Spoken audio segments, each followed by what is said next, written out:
예, 오랜만에 여러분들 또 다시 인사를 드립니다. 감사하고 또 반갑고 주님의 이름으로 여러분들께 환영의 말씀을 전합니다.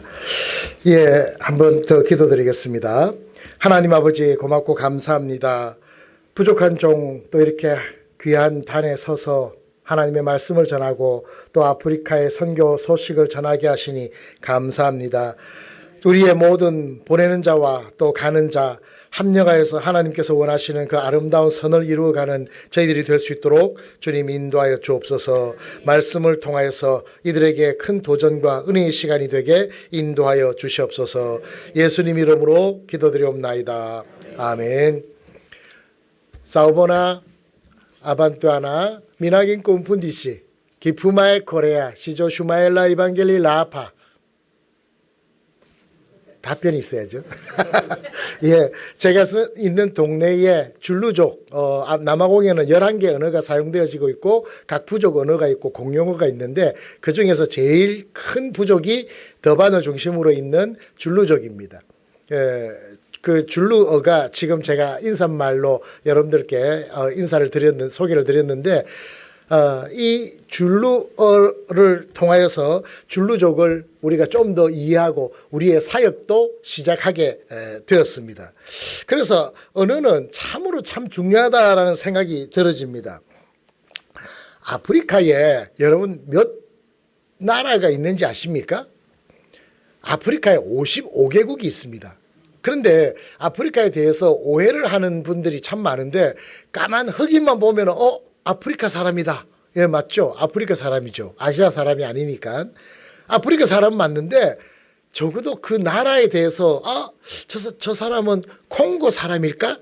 짐바브웨 사람일까? 우간다 사람일까? 뭐 이 정도로 나와야 되는데 그냥 아프리카 사람이래요. 그래서 아프리카라고 하는 하나의 나라처럼 인식하는 경향이 참 많습니다. 그렇지 않습니다. 55개국이라는 아주 거대한 그런 많은 아시아보다도 더 많습니다. 아시아보다도 더 나라가 대륙이 큽니다. 그러니까 이런 그 아프리카에 대해서 좀 더 우리가 자세하게 알고 이해하는 그런 노력들이 필요하지 않을까 그런 생각이 들어집니다.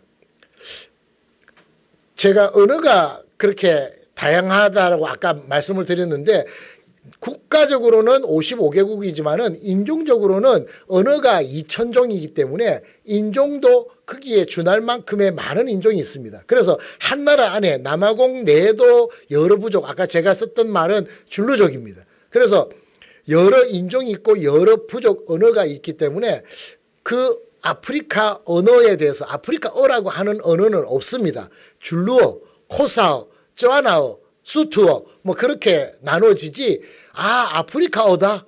아닙니다. 아프리카어라고 하는 건 없습니다. 그래서 아프리카는 하나의 나라가 아니고 많은 나라가 있고 많은 종족이 있고 2,000언어 2,000종족이 살고 있다. 그리고 사람도 종족도 많지만은 그들의 문화도 그들의 다양한 색깔들도 있다라는 것 우리가 이해해 줄 필요가 있습니다. 또 하나의 우리가 오해하고 있는 것 중에 하나가 아프리카 사람들은 좀 미개하다, 좀 무식하다 이런 좀 경향이 있어요. 그래서 서양 강대국에 의해서 점령을 받고 또 그렇게 식민지 생활을 많이 하고 또 그들의 뭐 생활 수준이나 빈민가 이런 모습들을 보니까 아프리카 사람들은 좀 덜 떨어진 그런 모습들이 있지 않을까 그런 생각을 합니다. 제가 아프리카에 가가지고 지금 24년, 25년째 지금 지내면서 직접 그들과 맞닥뜨려서 같이 경험하면서 보니까요, 좀 그런 것 같아요. 이렇게 말하면은 인종차별 이야기라고 할 것 같아서 좀 죄송스럽긴 한데, 사실은 아프리카에서도 인종차별에 대한 언어나 그런 그 판단하는 것은 굉장히 조심스럽거든요. 하면은 학교에서도 인종차별하면 바로 선생님한테 이야기하면은 걔 특별 교육을 시키고 야단치고 막 그렇게 합니다. 그래서 인종적으로 이렇게 구분을 하고 좀 떨어졌다 어떻다 뭐 이렇게 이야기하는 것은 굉장히 조심스럽습니다만은 저도 그렇게 생각합니다만은 대부분의 우리 한국 사람들끼리 모여서 이야기를 속에 있는 이야기를 하다 보면은 그런 이야기에 공통점이 모여집니다. 좀 그런 것 같아 하는 이야기들이 거의 다 그래요. 그냥 일을 시켜도 왜 그렇게 일을 잘 못하는지 모르겠어요. 똑같이 이야기를 해도 백인한테 이야기하는 것, 인도 사람한테 이야기하는 것, 흑인한테 이야기하는 것 달라요. 인식 능력도 다르고 일을 시켜도 달라요. 벽돌을 쌓는데 벽돌을 이렇게 쌓아요. 이렇게 쌓으면 안 되잖아요. 곧 넘어지잖아요. 그래서 야 벽돌을 왜 이렇게 삐딱하게 이렇게 쌓니? 이러면 자기가 볼 때는 바르대요. 아니 이걸 어떻게 바르다고 생각하냐 하고는 줄을 가지고 와가지고 이렇게 당겨주면요. 그제서야 잘못됐대요. 아니 이거는 줄 당기기 전에도 벌써 이거는 잘못된 줄 누가 봐도 알만한데 자기가 쌓아놓고는 이거는 바르다고 그렇게 이야기를 할 정도예요. 왜 그럴까요? 원래 인종적으로 뭐 어떤 분은 그래요. 아프리카가 노아의 후손 중에서 저주받은 아버지의 치부를 드러내고 뭐 그래서 저주받은 함의 자손이라서 그렇게 미개하다 이렇게 이야기를 하는 사람도 없지 않아 있습니다. 그래서 이 함의 자손과 같이 미개한 아프리카 사람들은 좀 이렇게 차별을 해도 되고 노예로 해도 돼. 그래서 아프리카 쳐들어왔던 남아공에 있는 백인들이 아파르테이트라고 인종 격리 정책을 썼어요. 그래서 백인은 부유한, 백인은 상위층, 그리고 흑인은 노예와 같은. 그래서 우리나라 옛날 유교 시절에 양반과 쌍놈이 나눠지듯이 그렇게 생활을 수십 년간 그렇게 해왔었습니다. 심지어는 저희 더반은 바닷가인데요. 아프리카에서 제일 큰 비치가 있는 데입니다. 그 바닷가에 편말이 붙어 있어요. 지금은 그 편말은 없습니다. 사진 속에만 남아있지만은 그 편말에 블랙과 개는 들어오지 마시오. 그래놨어요. 개하고 유색인종은 이 비치가에 들어오지 마시오. 그렇게 편말을 크게 붙여놨어요. 백인만. 그리고 공원에 벤치 있지 않습니까? 그러면 거기에 only white 그래놨어요. 붙여놨어요. 그럼 흑인들은 그게 못 앉습니다. 이럴 정도로 그렇게 차별을 많이 하는 이유가 바로 그러한 사상 때문에 그렇지 않는가라고 사람들은 많이 생각해 왔습니다. 그런 이야기를 들어서 그랬는지 우리도 조금은 그런데 동의를 할 것 같은 느낌이 드는데 그건 아닌 것 같아요. 요즘 교육을 받고 이렇게 하다 보니까 요즘 많이 깨어지고 좋아졌어요. 좋아졌는데 여전히 그런 느낌은 여전히 있는 것은 사실입니다. 그것은 그만큼 교육 환경이 좋지 않았고 또 세계 최고의 빈민국들이 거의 3분의 2가 70%가 아프리카에 있습니다. 가난하기 때문에 그리고 기후적으로 너무나 안 좋기 때문에 뭐 날씨가 안 좋다는 말이 아니라 풍토병이나 뭐 이런 상황적인 것을 말합니다. 환경적으로. 그리고 서양 강대국에 의해서 짧게는 50년, 길게는 150년 정도 100년 전후에 식민지 생활을 하면서 그렇게 많이 모든 것을 빼앗기고 기회를 잃어버리다 보니까 교육의 기회를 얻지 못해서 그러지 않을까 뭐 이런 생각들을 해봅니다. 그럼에도 불구하고 하여튼 그들의 수준과 이것을 우리 한국 사람들이 볼 때는 왜 이렇게 좀 떨어지고 이해가 잘 안 되고 이렇게 그럴까 하는 생각들을 공통적으로 가지고 있는 것이 사실입니다. 그중에 이 줄루족의 전통 중에서 시간적인 개념이요. 미래에 대한 개념이 일주일입니다. 요즘은 교육 환경이 좋아져서 많이 이제 개선이 되어졌습니다만은 전통적인 과거에 있었던 줄루족의 시간 개념이 예지할 수 있는 자기들이 짐작해서 예견할 수 있는 시간 개념이 일주일 정도입니다. 일주일 이후에는 무슨 일에 대한 것에 대책도 없고 계산도 없고 예측도 안 되는 상황입니다. 그래서 일주일 정도 안에서는 밥도 뭐 조금 이렇게 나누어 먹기도 하고 일주일 후에 일주일 정도까지 뭐 할 것은 준비를 합니다만은 그 이후에 있는 삶에 대해서는 전혀 대책 없이 계산도 없이 살아가는 종족이 이 아프리카의 줄루족이었다는 것입니다. 미래에 대한 예견과 대책이 없다라는 것, 이건 정말 어리석은 거거든요.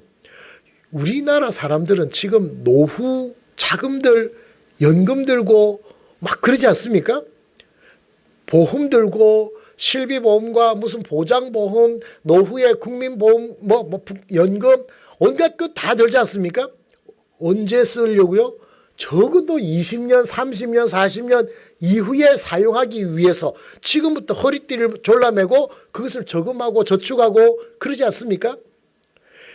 미래에 있는 혹여 나중에 나이가 들어서 어려워지는 환경 가운데에서 내가 그 경제적인 어려움 때문에 고통을 당하지 않기 위해서 저축하는 것입니다. 이것은 굉장히 현명한 사람들이 할 수 있는 처신인 것입니다.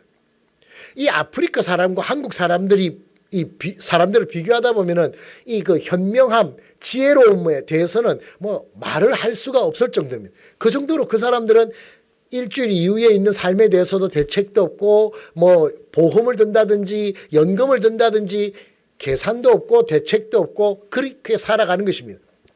우리 한국 사람들이 볼 때는 참으로 안타깝지 않는가 그런 생각이 들어집니다.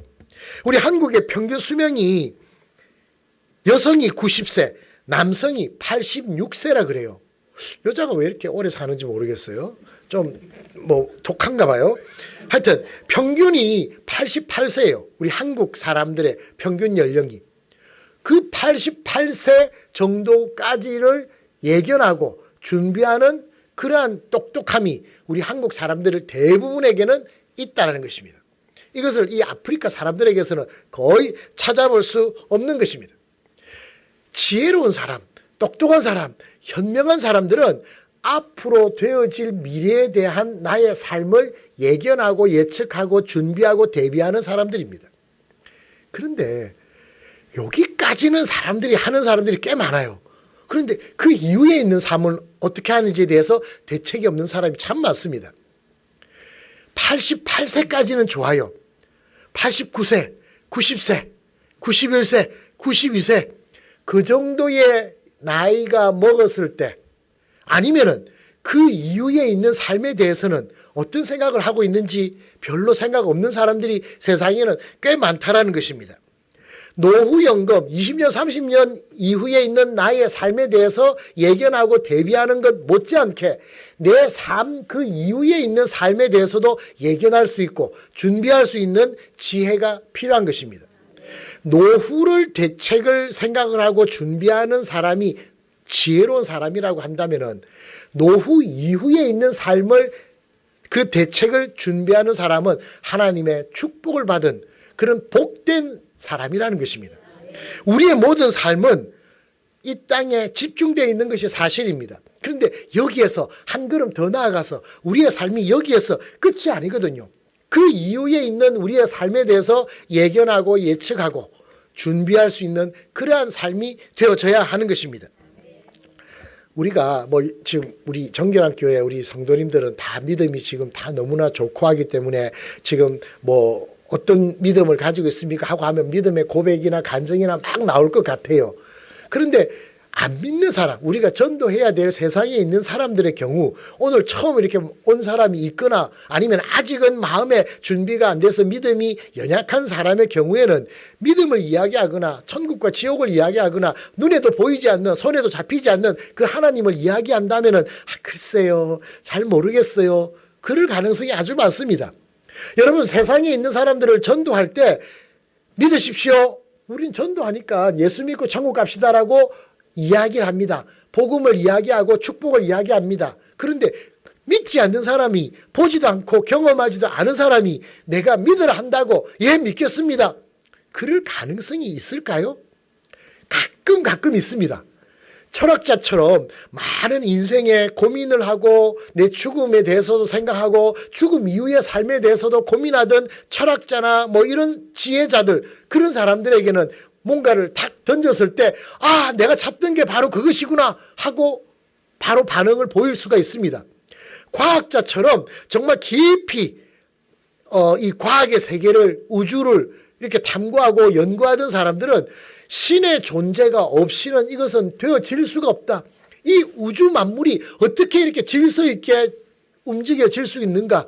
이것은 어떠한 절대자의 막강한 힘이 작용하지 않고는 이런 자연의 법칙대로 우주가 이렇게 움직여질 수가 없다. 그러면서 신의 존재를 인정하는 그런 사람들이 가끔 있습니다.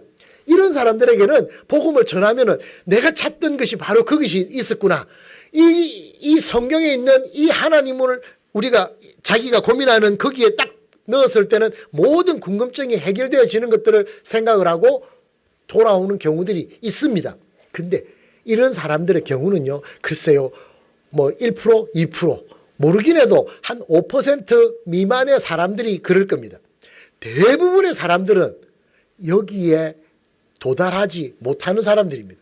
내가 밥 먹고 사는데 급급한 사람들입니다. 이런 사람들에게 예수 믿으십시오. 천국과 지옥이 있습니다. 당신의 삶 이후에도 또 다른 삶이 있습니다. 그걸 예비하십시오. 영생을 얻으십시오. 그건 뭐 허튼 소리처럼 들리고요. 오지를 않습니다. 예수 믿기 위해서 이 자리에까지 나오기에는 그런 사람들은 참 어려운 결정을 해야 하는 것입니다. 나와 스타일도 다르고 내가 가고 싶지도 않고 듣고 싶지도 않는, 관심도 없는 거기에 들어라 와라 한 것은 굉장히 어려운 결단이 있어야 가능한 것입니다. 저희도 아프리카에서 이렇게 선교하고 전도하고 할 때 처음에는 그 사람들이 원하는 게 뭔지를 생각을 하고, 가난하잖아요. 가난한 사람들을 유혹하기는 참 쉽습니다. 오기만 하면은 내가 복음을 던져줄 것인데, 오게까지 듣기까지 하기 위해서는 오면은 눈깔 사탕을 줍니다 이러면요 막 와요. 와 하고, 아니면은 뭐 내가 가가지고 뭐 좀 더 새로운 어떤 뭐 쇼를 하거나 뭐 율동을 하거나 이러면 또 못 보는 것이기 때문에 또 와요. 내가 뭔가를 그 사람에게서 얻으려면요, 그 사람이 원하는 것을 던져줄 때, 여러분 비즈니스 하는 사람들이 손님은 왕이다 하는 말을 하지 않습니까? 왜 손님을 왕으로, 장사하는 사람은 왜 손님을 왕으로 모시려고 할까요? 종이 되기를 원해서? 손님은 진짜 왕이라고 생각이 되어져서? 아닙니다. 그 손님에게서 뭔가를 내가 얻으려면은 그 손님을 왕처럼 그가 원하는 것을 갖다 주어야만 내가 원하는 것을 얻을 수 있다는 것입니다. 내가 예를 들어서 뭐 맛있는 커피를 좋아한다고 가정하십시다. 그런데 그 간식을, 커피를 늘 마시다가 내가 낚시를 하러 간다면은 그때 내 커피를, 간식을 준비하는 것이 아니고 내가 낚시하러 가서 만나게 되는 그 물고기가 무엇을 원하는지를 생각해야 됩니다. 물고기는 지렁이를 좋아하죠. 그러면 내 간식을 준비하는 것이 아니라 물고기를 만나러 갈 때는 지렁이를 준비해 가야 되는 것입니다. 그래야 지렁이를 던져줘서 물고기가 원하는 지렁이를 던져줌으로 내가 원하는 물고기를 얻을 수가 있는 것이거든요. 전도도 마찬가지고 예수님도 거기에서 크게 다르지 않습니다. 예수님이 왜 병 고쳐주시고 또 먹을 것을, 오병이어 기적을 일으켜서 먹을 것을 주시고 귀신을 쫓아내 주시고 왜 그들의 필요를 채워주셨을까요? 하늘나라 보좌를 버리시고 이 땅에 오셔서 귀신 쫓아내려고, 병 고쳐주려고, 눈 뜨게 해주시려고, 보리떡과 물고기를 그들에게 배불려 주시려고, 안전뱅이를 일으켜 주시려고 오셨을까요? 아닙니다. 그것은 하나님이심을, 하나님의 메시아 되심을, 우리의 메시아 되심을 그들에게 나타내 보이기 위해서, 그들이 관심을 갖게 하기 위해서, 믿게 하기 위해서 나타내 보이신 은혜였습니다. 거기에 그 사람들이 관심을 가지고 저분이 정말 메시아인가 하는 생각들을 하고 말씀에 귀를 기울이게 된 것입니다. 우리가 복음을 전하고 전도를 하려고 할 때 이런 마음이 있어야 하는 것입니다. 그들이 믿음이 없이 이 자리에 오는 것을 당연하게 생각할 수 있어야 되는 것입니다. 여러분, 제가 지금 여기에 목사로 있고 또 선교사로 아프리카까지, 지구 반대편까지 가서 내 삶이, 내 인생이 복음 전하는 사람으로서 지금 살아가고 있는 지 25년째입니다. 왜 이렇게 됐을까요?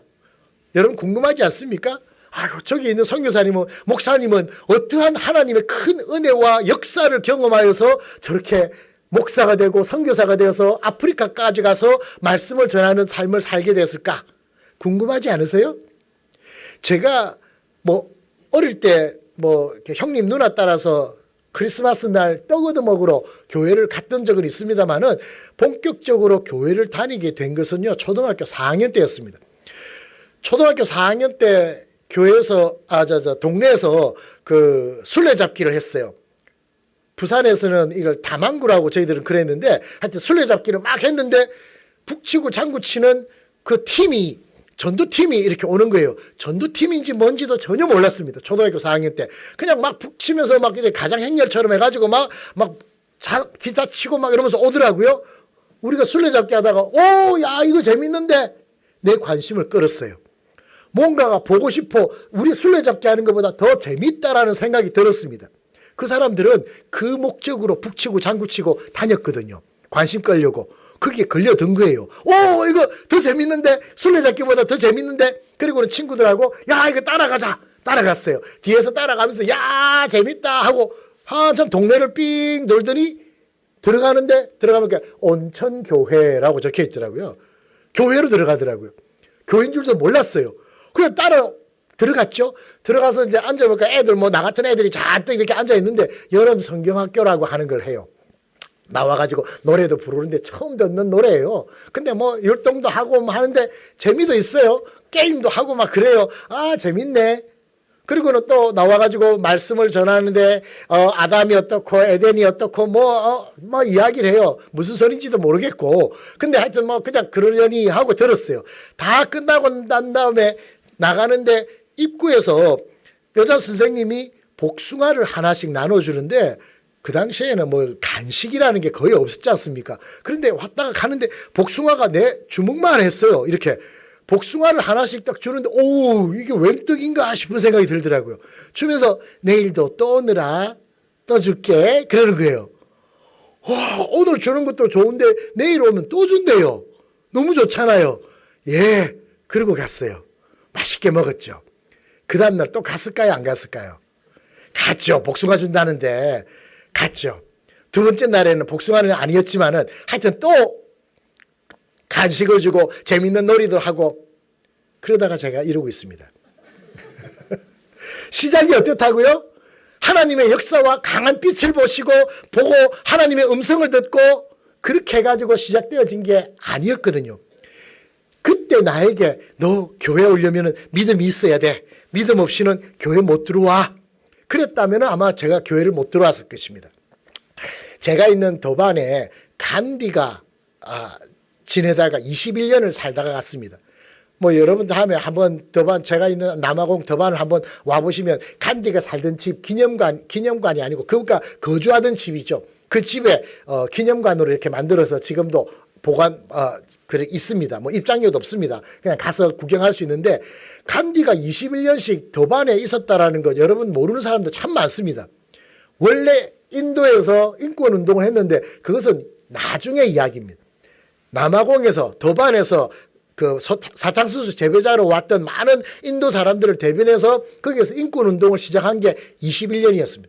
그러다가 그걸 마치고 인도로 들어가서 인도에서 무저항 무폭력 저항운동을 시작을 했죠. 그러니까 더반이 간디가 했던 그 인권운동의 시작점이 더반입니다. 이 간디가 영국에서 변호사 공부를 할 때 친구 전도사를 따라서 백인 교회를 간 적이 있었어요. 그 친구 전도사하고 너무 친해져 가지고 주일날 교회 한번 가자 그래서 따라 들어갔는데 입구에서 그 친구는 들여보내주고 그 유색인종이라고 인도인이라고 당신은 못 들어옵니다. 여기에는 백인만 들어옵니다 하고 입구에서 그 안내하는 분이 막았습니다. 그리고는 간디는 그냥 거기에서 돌아서서 나왔습니다. 그러면서 이야기를 했대요. 예수님은 좋은데 교회는 참 안 좋구나. 그런 생각을 하면서 돌아서서 나왔습니다. 그리고는 교회와 발을 끊었습니다. 인도에 지금 중국보다도 인도 인구가 더 많지 않습니까? 간디는 인도의 성자와 같은 존재입니다. 만약에 그 교회가 그 유색인종이라고 막지 않고 간디도 기쁜 마음으로 와서 우리가 함께 예배드리자고 해가지고 했다면은 아마 이 세상은 인도인으로 인한 그 영향력은 엄청나게 변화되지 않았을까 그런 생각이 들어집니다. 시작은 이렇게 시작할 수 있는 것입니다. 예수님을 따라다녔던 많은 사람들이 그들이 믿음이 있어서 예수님을 따라다녔다? 아닙니다. 뭔가 얻을까 하여 따라다녔던 사람들입니다. 귀신 들리고 병들고 배고프고 이런 자들이 저기 메시아라 그러고 저 사람이 무슨 특별한 능력이 있다고 하니까 그분을 통해서 내가 뭔가 필요한 것을 얻을까 하여서 따라다녔던 것입니다. 이 중에도 믿음이 없이 와 계신 분도 있을지도 모르겠습니다. 잘 오셨습니다. 시작은 그렇게 하는 겁니다. 여러분의 5년 후 10년 후가 저와 같은 모습으로 변하지 말라는 법이 없다라는 것입니다. 시작은 다 미약하게 시작되어집니다. 저희 동기 목사님 중에 그 아버지가 아주 막 술이 그냥 막 많은 분이 있어요. 그냥 매일같이 술 잡숫고 이만큼 취해가지고 와가지고 그냥 집에 있는 거 바로 서 있는 게 없을 정도로 다 부수고 엄마를 그렇게 때리고 그렇게 막 만날 그러다 보니까 이 엄마가 술이라고 하면은 막 진절머리가 난 거예요. 그런데 이 아들은 아버지처럼 술 먹는 사람으로 크지 않았으면 좋겠다라는 생각이 많았습니다. 그래서 어떻게 하면 우리 아들이 술 안 먹는 사람이 될까? 근데 교회 가면 술 먹지 말란다는 이야기를 어디선가 들었어요. 그리고는 믿지도 않는 이 엄마가 아들의 손을 잡고 교회를 갔어요. 너는 교회를 다녀라. 그리고는 교회에 안 믿는 엄마가 자기 아들을 교회 전도해가지고 교회를 데리고 갔어요. 이 아들은 못 모르고 술 주정뱅이 아버지 덕분에 그리고 안 믿는 엄마 손 붙들려서 교회를 갔어요. 우리 이주 목사님은 잘 압니다. 북부산 교회 김우한 목사님입니다. 김우한 우리 동기 목사님이신데 그 목사님이 지금 그렇게 시작이 되어져서 신학교를 갖고 지금 목사님이 돼서 부산에 지금은 넘치는 교회라고 하는 교회에 담임을 하고 있습니다. 시작은 그렇게 시작이 되어지는 것입니다. 왜 우리의 연금을 들고 우리의 미래에 대해서 준비하면서 그 이후에 있는 삶에 대해서는 성경에 그렇게 많이 이야기를 하고 예수 믿는 사람들이 그렇게 많이 전도하고 강조함에도 불구하고 우리는 안 받아들이려고 할까요? 경험을 하지 않고 내가 보지 않고 그런 것에 대해서는 안 믿으려고 하는 것입니다. 여러분, 제가 남아공에서 왔습니다. 믿습니까? 진짜요? 가봤어요? 제가 남아공에 있는 거 봤어요? 제 여권이라도 출입국 증명서라도 본 적이 있어요? 없음에도 불구하고 여러분들은 믿죠? 그런데 왜 천국을 갔다 왔다고 깨어난 사람도 그렇고 천국을 경험했다고 하는 여기 바울의 이야기도 있고 또 계시를 환상을 통해서 하나님의 말씀을 통해서 우리에게 알려주신 수많은 그런 증거들이 있음에도 불구하고 이런 것들을 이야기할 때 사람들은 안 믿으려고 할까요? 참 아이러니하지 않습니까?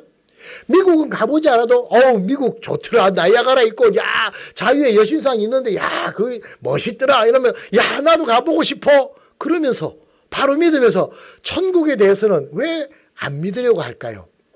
참 이해가 안 되는 부분이 있습니다. 우리가 자동차 보험을 드는 이유는 내가 사고 났을 때 위기를 잘 극복하기 위해서 그 대책을 위해서 자동차 보험을 들죠. 그런데 1년 동안 자동차 보험은 그게 뭐 보장보험 뭐 이런 게 아니지 않습니까? 그냥 지나면은 돈 낸 것은 끝입니다. 사고 안 나고 무사고로 1년을 잘 지났어요? 그럼 1년 동안 냈던 보험금을 돌려받는 게 아니라 끝! 못 돌려받습니다. 아무 사고 없이 1년을 마칠 때 되면은 살짝 억울한 생각도 들 수 있습니다. 이럴 것 같았으면 그냥 보험 안 드는 건데 그럴지도 모릅니다. 그러다가 한번 사고가 나서 혜택을 받아본 사람은 야, 이 보험 들기를 정말 잘했구나. 안 그랬으면 뭐 요즘 외제차가 너무 많지 않습니까? 저 같은 이렇게 조그만 차로 이렇게 받았다면요 차를 줘도 안 됩니다. 그럴 정도로 지금 사고 나면 엄청난 손해가 되어지기 때문에 한번 경험한 사람은 보험 등록을 너무 잘했다고. 아유, 평소 때 이거 조금 손해보는 거. 여러분, 예수 믿으라고 할 때 우리는 꼭 천국과 지옥만을 생각을 하고 예수 믿으라고 할 때는 그 사람들은 아이고 죽어보지도 않았는데 천국과 지옥을 어떻게 믿고 예수를 믿습니까? 안 그래도 내가 생활하기 바쁜데. 세상 사람들은요 기브 앤 테이크에 익숙하기 때문에 절대 내가 손해보는 짓은 안 하려고 합니다. 내가 저기 오라 그러는데 내가 저기 가면 내가 뭘 얻을 수 있는가를 계산을 합니다. 그래서 손해본다 그러면 아유 제가 바쁩니다 못 갑니다 그러죠. 그런데 여기 오십시오 그럼 이걸 드리겠습니다 이러면요 가요. 왜냐하면 거기까지 가는 수고에 비해서 내가 받는 것이 크다는 것을 알기 때문에 그런 것입니다. 그런데 예수 믿는 사람들이 전도할 때도 좀 너무 천국을 이야기하고 지옥을 이야기하는 것은 원론적이고 결론적으로 너무나 좋습니다만은 그 사람들이 관심을 가지게 하기 위한 첫 번째 단추로서는 별로 그렇게 저는 경험해 볼 때 바람직하지는 않을 수 있겠다라는 생각이 듭니다. 일단은 그 사람들이 관심을 가지고 한 발 들여놓을 수 있는 그러한 도전을 줄 수 있는 아니면 그 사람들이 원하는 것을 던져줄 수 있는 그런 것이 우리에게 있어야 하는 것입니다. 속는 셈 치고 한번 와보라고 그런 이야기들 합니다. 그것은 네가 속는 셈 치고 했을 때 절대 속지 않고 절대 손해보는 일이 없다라는 것을 내가 알 때 그런 것입니다. 우리가 교회 오면은 일단 천국과 지옥은 내비둡시다. 영생을 얻는 거 일단 그거는 너무 그것 때문에 우리가 예수 믿는 거거든요. 여러분 세상의 종교하고 우리 기독교하고는 차원이 다른 종교입니다. 왜 그런지 아십니까? 세상에 있는 모든 종교는요, 더 나은 삶을 위해서 인간이 만든 종교입니다. 아마존 밀림에 가나 아프리카, 서부 아프리카는 지금도 밀림도 있고 정글이 있는데 거기에 있는 부족들한테 가도요, 자기들이 믿는 종교가 있어요. 하여튼 나무신을 믿든 바다신을 믿든 하여튼 종교들이 있어요. 누가 가르쳐 주지 않았어요. 왜 종교가 있습니까?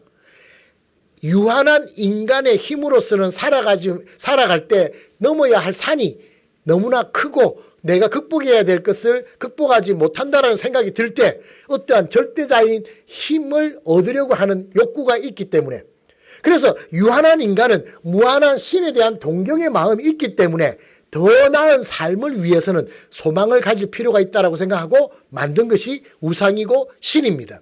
그래서 누가 가르쳐주지 않아도 모든 인간들은요, 나름대로 그 마음에 뭔가를 그리워하고 추구하려고 하는 그런 절대자를 갈망하는 마음들이 있고, 대부분의 공동체에는 그래서 우상을 만들고 신을 만들어서 믿고 있다는 것입니다. 그래서 이러한 세상에 있는 종교는 아래로부터의 종교다, 그렇게 이야기를 합니다. 사람이 만들어낸 종교. 그런데 우리 기독교는 제가 목사라서 이렇게 기독교에 편애해서 이렇게 하는 것이 아니라 여러분들 그들의 책과 그들의 교리 서로 다 한번 비교해 보십시오. 우리 성경을 보면은 위로부터의 종교라는 것을 첫 1장 1절에서부터 이야기합니다. 태초에 하나님이 천지를 창조하시니라. 하나님이 우주를 만드시고 7일째는 자신의 형상과 같은 우리 인간을 만드시고 우리에게 복을 주시고 세상을 정복하고 다스리라고 하는 선교적 사명을 주시고, 죄를 지어서 타락에서 벗어났을 때, 에덴 동산을 떠났을 때도 하나님께서는 그들에게 짐승의 옷을 입히시면서 구원의 은혜를 베풀어 주셨고, 그리고 끝까지 그들을 구원하기 위해서 종국에는 자신의 독생자를 보내면서까지 우리를 구원하시기를 원하시는 하나님의 사랑을 우리에게 나타내 보여주셨습니다. 우리가 뭔가를 얻으려고 한 것이 아니라 로마서 5장 8절에 보면은 우리가 아직 죄인 되었을 그때에 여전히 구원받을 만한 일을 아무것도 하지 않고 죄인으로 있었을 그때에 하나님께서 자기의 독생자를 우리에게 보내심으로 우리에 대한 자기의 사랑을 확증하셨다라고 말씀하고 있습니다. 이것은 우리가 만든 종교가 결코 아니라는 것을 잘 나타내고 있다는 것입니다. 그래서 기독교는 인간이 만든 아래로부터의 종교가 아니라 위로부터의 종교입니다. 세상에 있는 모든 종교는 그래서 기복신앙적인 요소들을 많이 가지고 있습니다. 그냥 비나이다 천지신명계 비나이다, 이게 기본의 베이스로 깔려 있습니다. 우리는 더 나은 삶이 아니라 삶 위의 삶을 추구하는 것이 기독교이기 때문에 그들과는 차별화되어집니다. 그러면은 우리는 이 땅에서 살아가면서는 더 나은 삶에 대한 동경이나 기도는 할 수 없습니까? 아니죠. 얼마든지 할 수 있습니다. 삶 위의 삶을 추구하는 종교임과 동시에 이 땅에서의 더 나은 삶에 대해서도 하나님께서 믿는 자들에게, 하나님의 말씀에 순종하는 자들에게는 하나님께서 약속을 하셨어요. 은혜를 베풀어 주시겠노라고. 좌로나 우로나 치우치지 않는 너희들에게는 내가 장수하고 이 땅에서 길에 살며 축복의 복을 주리라 하고 약속하셨습니다. 이건 뭡니까? 내가 간구해서 얻는 것이 아니라, 얻으려고 믿는 것이 아니라 하나님께서 약속하신 복이라는 것입니다. 그래서 기복신앙이 아니라 기독교는 축복신앙이라 그럽니다. 그래서 우리가 이 땅에서 살아가면서 하나님으로부터 받게 되어지는 축복도 사모하고, 그리고 죽어서 우리가 가게 되는 그 영생의 은혜, 천국에 대한 하나님의 그 축복도 우리는 얻게 되어지는 것입니다. 그런데 안 믿는 사람하고 관계할 때, 여러분들이 전도해 나갈 때 이 영생에 대한 것, 축복에 대한 것을 바로 이야기를 할 때 그들이 받아들이기는 너무나 어려울 가능성이 아주 많습니다. 그래서 그들의 수준에서, 그들의 눈높이에서 하려면요, 그들이 원하는 것이 무엇인지를 여러분들이 알아야 됩니다. 건강에 문제가 있을 때는 아이고 교회 가가지고 기도하면은 많은 사람들이 병을 낫는데 실제로 낫습니다. 여러분 베데스다 연못가에서 안전뱅이가 물이 동할 때 뛰어들어가지 못해가지고 그러다가 예수님께서 안전뱅이를 일으켜 주지 않습니까? 그 베데스다 연못가가 온천수거든요. 온천수가 원래 피부병이나 이렇게 뭐 몸의 건강을 회복시켜 주지 않습니까? 그런 요소가 있는 겁니다. 그것 때문에 거기에 많은 병자들이 있었습니다. 그런데 뛰어들어갔다가 들어갔다가 목욕하고 나니까 내 피부가 좋아진 것 같아. 나 감기 몸살이 있었는데 감기 몸살이 다 나은 것 같아. 그런데 나는 안전뱅이가 온천수에 들어간다고 나을 리가 있겠습니까? 그런데 나는 어떻게 하다 보니까 그 은혜가 임하지 못해서 아직 구원받지 못한, 아직 낫지 못한 사람이라고 생각하고 거기에 있는 겁니다. 많은 사람들은 자기가 아직 그러한 은혜가 되어지지 않았음에도 불구하고 되어질 수 있다는 믿음을 가지고 그렇게 있는 겁니다. 우리가 믿지 않는 사람들에게 복음을 전할 때 그들이 원하는 것을 던져줄 수 있는 그러한 것이 그들이 관심을 가질 수 있고, 그리고 복음의 말씀에 귀를 기울일 수 있는 여지를 주는 겁니다. 그래서 그들이 무엇을 원하는지, 건강에 대해서 문제가 있다고 했을 때는 건강에 대한 그 결과들을 줄 수 있는 겁니다. 와서 기도하면 낫습니다. 100% 낫습니까? 죽어가는 모든 사람들은 다 낫습니까? 아닙니다. 그것은 하나님의 뜻에 하나님의 선택에 따라서 되어질 수 있는 것이고, 우리는 기도할 따름입니다만은 와서 기도하면 낫습니다. 그것을 그들에게 전해줄 수가 있어야 되는 것입니다. 그리고 우리의 기도가 응답되어진다라고 하는 것은 내가 말했던 것, 그것이 들어지는 것, 그것도 응답이지만은요, 더 이상 내가 간구할 필요가 없어지는 것, 기도의 제목이 없어지는 것, 이것은 더 잘 응답되어진 것입니다. 아이가 대학 등록금이 없어서 알바를 놓고 기도를 합니다. 하나님, 제가 등록금이 없는데 저 알바를 꼭 얻어야 됩니다. 저 알바를 얻게 해주세요. 그래야 제가 공부를 할 수 있고 등록금을 낼 수 있습니다 하고 막 기도했습니다. 그런데 알바가 안 됐어요. 그리고는 그 다음날 통지서를 받아보니까 장학금 통지가 와요. 당신은 전액 장학금을 면제합니다. 등록금을 면제하는 장학증서가 딱 도착한 거예요. 알바를 기도했는데 알바가 응답이 안 되어졌으면 응답이 안 된 게 아니라 장학금을 주신 것은 더 큰 응답을 주신 거예요. 내 마음과 내 상황을 아시는 그분이 내가 그냥 인형을 달라고 했는데 단순한 인형을 주는 것이 아니라 기저귀도 갈고 울기도 하고 뭐 세수도 시킬 수 있는 아주 그런 인형을 주셨을 때는 이건 내가 원하는 인형이 아닌데 응답이 안 되었는가 아니라 하나님은 더 좋은 것을 주셨구나. 돌을 달라는 자에게 떡을 줄 부모가 어디 있겠느냐. 하물며 천부 하늘에 계신 너희 아버지께서 간구하는 자에게, 믿는 자에게 더 좋은 것으로 주시지 않겠느냐라고 말씀하지 않습니까? 우리가 하나님께 간구하는 것은 하나님이 볼 때는 들어줘서는 안 될 것까지도 간구합니다. 그리고 적어도 지금 들어주면 더 곤란할 것까지도 우리는 그냥 모르고 간구하는 것입니다. 하나님께서 기다리라 할 때는 그것이 더 은혜인 줄 알아야 됩니다. 하나님께서 안 된다라고 할 때는 그 안 됨이 내게 복이라는 것도 알아야 됩니다. 이것은 믿음이 좋아졌을 때에, 우리가 성숙해졌을 때에 인지할 수 있는 수준입니다. 그러지 못했을 때는 그냥 엉석바지로 불평할 수밖에 없는 그러한 우리의 모습들이 얼마든지 있다는 것입니다. 그래서 전도할 때 그 사람들에게 요구하는 것은 수준 있는 것을 요구하면 안 됩니다. 나와 보십시오. 건강도 해결되고 장담하십시오. 제가 장담하는데 예수 안 믿던 사람이 예수 믿으면 착한 사람이 됩니다. 전 장담합니다. 예수 믿으면 가정에 평화가 옵니다. 예수 믿으면 자녀가 효자가 됩니다.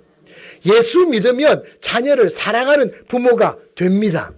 예수 믿으면 관계가 안 좋았던 부부가 관계가 좋아집니다. 예수 안 믿으면 성질이 더러워서 주변 사람들하고 싸우던 사람이 그런 것들이 없어집니다. 예수 믿으면 술, 담배하고 마약하고 찌들리고 나쁜 짓 하던 사람들이 안 하게 되어집니다. 여러분, 이것들이 사실이 아닙니까? 경험했던 사람들은 다 공감하지 않습니까? 예수 믿으면 이런 많은 유익들이 있습니다. 속는 셈 치고 와보라고, 내가 장담한다고 여러분 가정이 복을 받고 여러분 가정에 평화가 오고 자녀와의 관계가 회복이 되고 와이프가 남편이 더 가정적으로 되어집니다 라는 것만 이야기를 해도 얼마나 큰 복인지 모릅니다. 6일 동안 그들이 손해본다라고 한다면 아마 그럴 겁니다. 아이고, 내가 일주일에 한 번은 늦잠도 자고, 일주일에 한 번은 애들 손잡고 놀이공원도 가야 되고, 일주일에 한 번은 골프 좋아하니까 골프도 치고 조기에 축구도 하러 가야 되니까 내가 교회 갈 시간 없습니다. 그럴는지도 모르겠습니다. 그리고 또 교회 가니까 뭐 자꾸 주머니를 던지면서 돈을 달라고 그러는데 안 주기는 미안하고, 그래서 아이고 뭐 돈 달라고 해서 나는 못 가겠습니다. 그럴는지도 모르겠습니다. 제가 생각할 때 안 믿는 사람들이 교회 와서 정말 내가 손해봤다라고 한다면은 놀러 가지 못하고 골프 치러 가지 못하고 축구하러 가지 못하고 이 시간에 여기에 와서 시간을 보내야 되는 것, 그거 시간 보내는 거 하나. 그 다음 하나는 얼마인지는 몰라도 내가 헌금을 냈을 때 그 경제적인 손실, 그 정도가 교회를 왔을 때 손해봤다라고 할 수 있는 것일 겁니다. 그런데 이것 정도에 비해서 우리가 얻는 것은요 너무나 많습니다. 6일을 일하고 하루를 쉬라고 하는 것은, 하나님께서 안식을 명하신 것은 하나님께서 영광 받으시는 것도 맞지만은요 우리를 위함입니다. 여러분, 두 나무꾼이 나무를 하러 갔어요. 한 나무꾼은 쉬지 않고 하루 종일 나무를 치고 나무를 패고, 한 나무꾼은 1시간 패다가 10분 쉬고 1시간 패다가 10분 쉽니다. 그 사람에게 묻습니다. 당신은 10분 쉴 때 뭐합니까? 하니까 쉬면서 도끼 날을 갈지요 합니다. 자, 쉬지 않고 하루 종일 도끼질을 했던 이 나무꾼과 1시간씩 일하면서 쉬면서 10분간 쉬면서 도끼 날을 갈았던 이 나무꾼, 누가 더 많은 결과를 얻었을까요? 누가 더 오랫동안 일을 할 수 있을까요? 누가 일하고 난 다음에 덜 피로할까요? 우리는 답을 압니다. 주일을 우리에게 안식하라고, 쉬라고, 그리고 하나님께 나오라고. 여러분, 이전에 제가 봤던 책 중에서 남편 빨리 죽이는 법 18가지 있었어요. 알려드릴까요? 네. 1번만 알려드릴게요. 1번이 뭐냐면요, 회사에서 일하던 일을 집에 와서도 계속해서 일하게 하라. 쉬지 않고 일하게 하라. 그것이 1번이었습니다.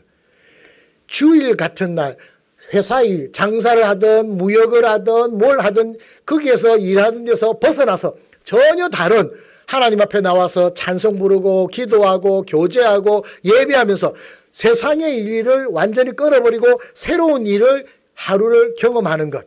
이것은 리프레시하는, 인생을 새롭게 리셋하는 그런 과정을 겪게 되는 것입니다. 그런데 그걸 하지 못하고 계속해서 회사에서 하던 일 집에 와서도 하게 만들고 눈만 뜨면 그 일을 하게 만들고, 이것은 사람 골병들게 하는 것입니다. 안식일을 취하라, 주님 앞에 나오라는 것은 우리를 위한 하나님의 배려의 원칙인 것입니다. 우리가 뭐 헌금을 드리는 거 어떨는지 모르겠습니다만 세상에 많은 사람들이요, 안 믿는 사람들도 기부 많이 합니다. 왜 그런지 아십니까? 어려운 사람을 보고 그 사람을 그냥 내비두고 내가 그냥 가면요, 내가 하나님께서 우리 인간에게는 양심이라는 걸 주셨기 때문에 그 사람이 곤란을 겪음에도 불구하고 에이 그냥 가자, 귀찮다 이러면요 계속해서 이 양심이 때립니다. 야, 너 혼자, 넌 이기적이야, 너는 욕심장이야, 저 사람 저것 때문에 힘들 텐데 네가 조금만 도와주면 저 사람은 편한 삶을 살 텐데 너는 못 됐어, 너는 안 돼, 너는 저주받아야 돼. 계속해서 마음을 때리기 때문에 안 됩니다. 그래서 그 사람의 도움을 해달라고 안 해도 내가 도와주게 되고, 그 사람이 어렵다면 내가 좀 기부라도 해서 그 곤란함을 면하게 해주고 싶은 마음들이 있다는 것입니다.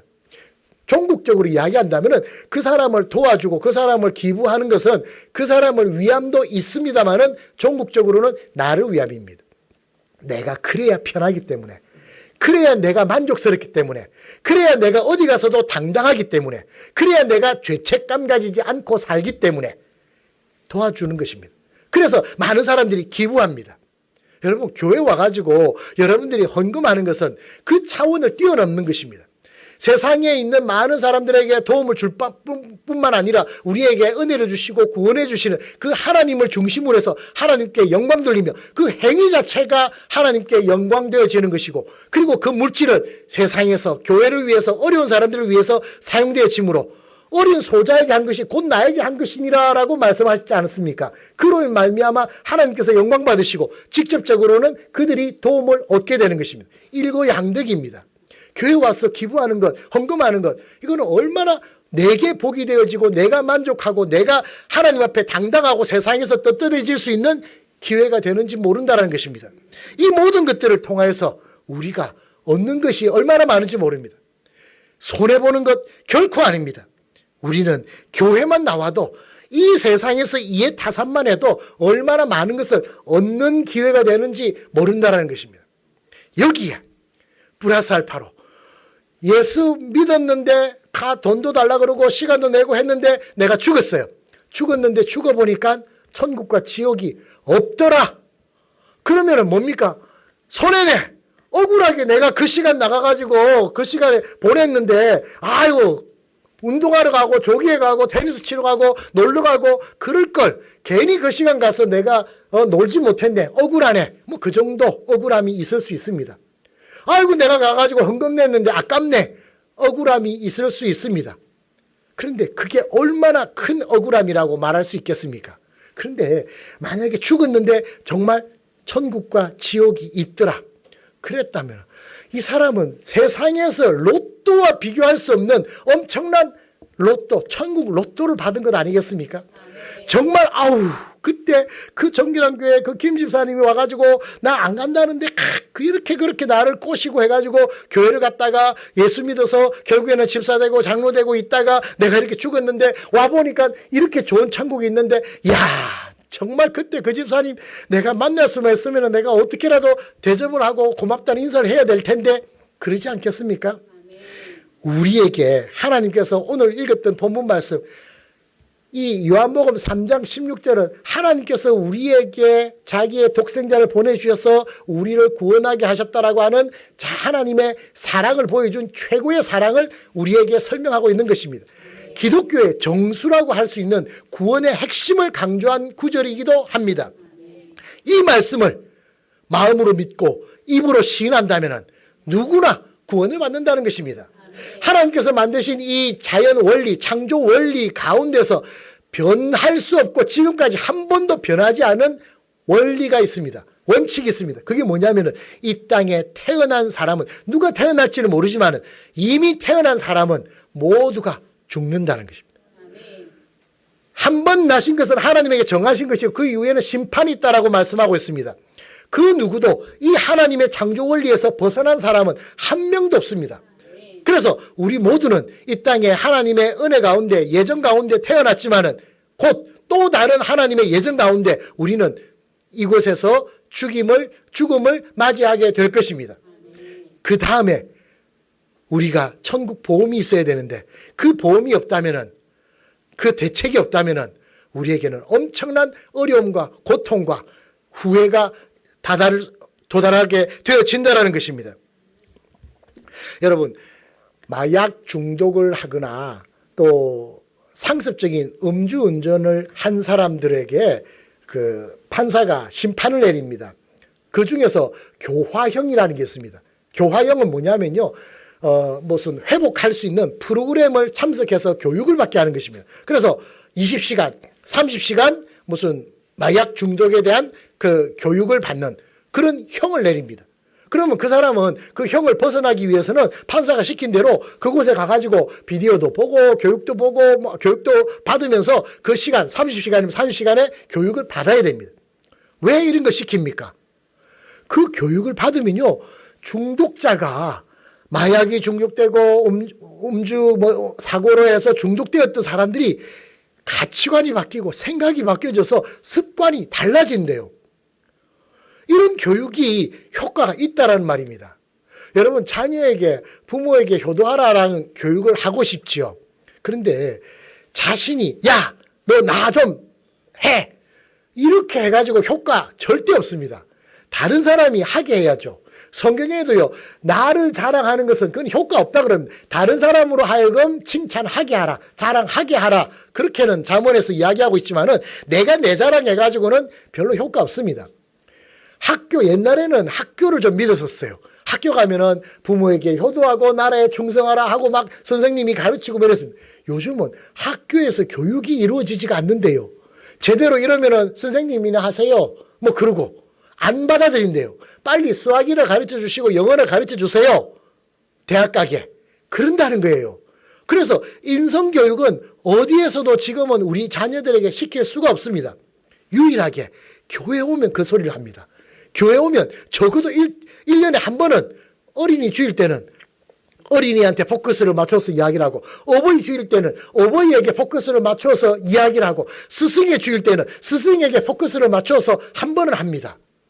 이렇게 교육을 받은 사람은 어릴 때 모태신앙으로부터 와서 한 30살쯤 돼서 결혼해서 부모를 떠나려고 한다면요, 30시간 정신교육을 받고 떠나는 사람이 되어지는 것입니다.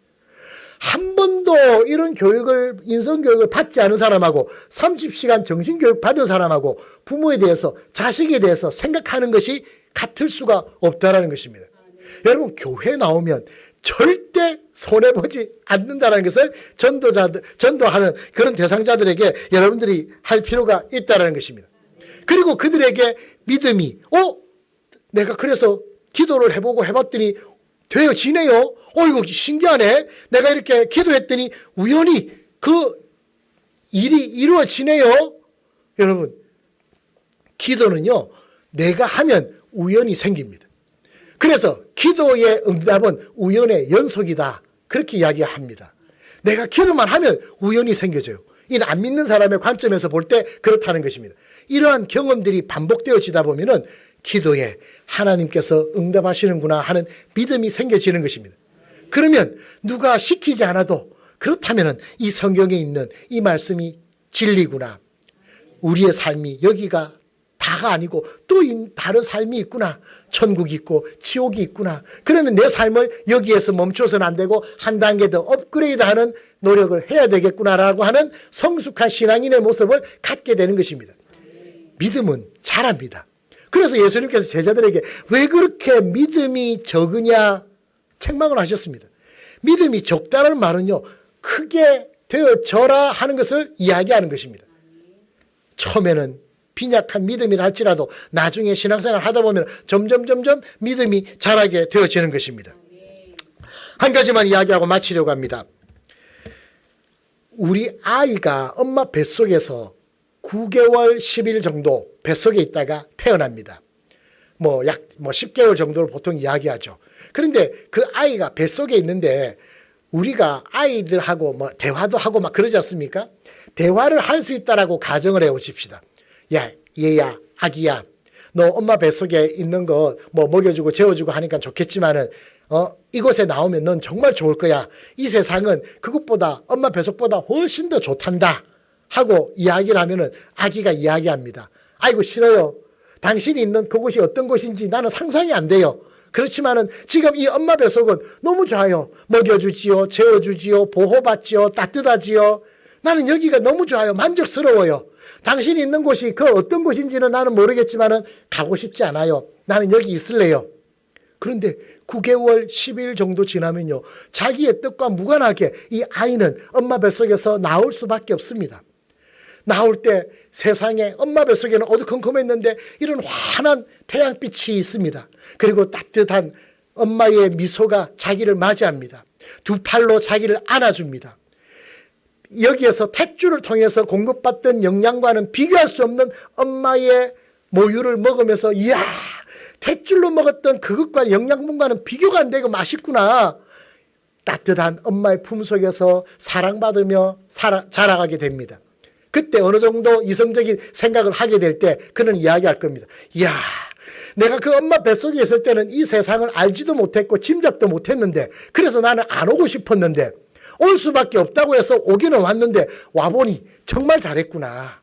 이야, 내가 엄마 뱃속에서 계속해서 70년, 80년을 산다고 했으면, 이야, 상상도 할 수 없어. 나오기를 정말 잘했구나. 그럴 겁니다. 그런데 이 아이는 그 아이에서 멈추지 않고 소년기를 경험하고 또 사춘기를 맞이하면서 인생의 고민들을 하게 되고 청년이 되어서 이성을 만나게 되고 사랑하는 사람을 만나고 결혼을 하게 되고 또 자녀를 놓고 성숙한 어른이 되어집니다. 어느 순간에는 머리가 희끗희끗하게 우리 목사님처럼 머리가 허옇게 이제 나이가 들고 노인이 되어집니다. 또 어느 순간이 되어지면 이제는 이 땅을 하직해야 할 즈음이 될 수 있을 것입니다. 그때 우리 하나님께서 또 그 노인에게 이야기합니다. 아무개야, 참 네가 그 땅에서 살아가느라고 또 내가 맡긴 그 사명을 감당하느라고 수고 많았다. 내가 있는 이곳으로 건너온다면 너는 정말 좋을 거야.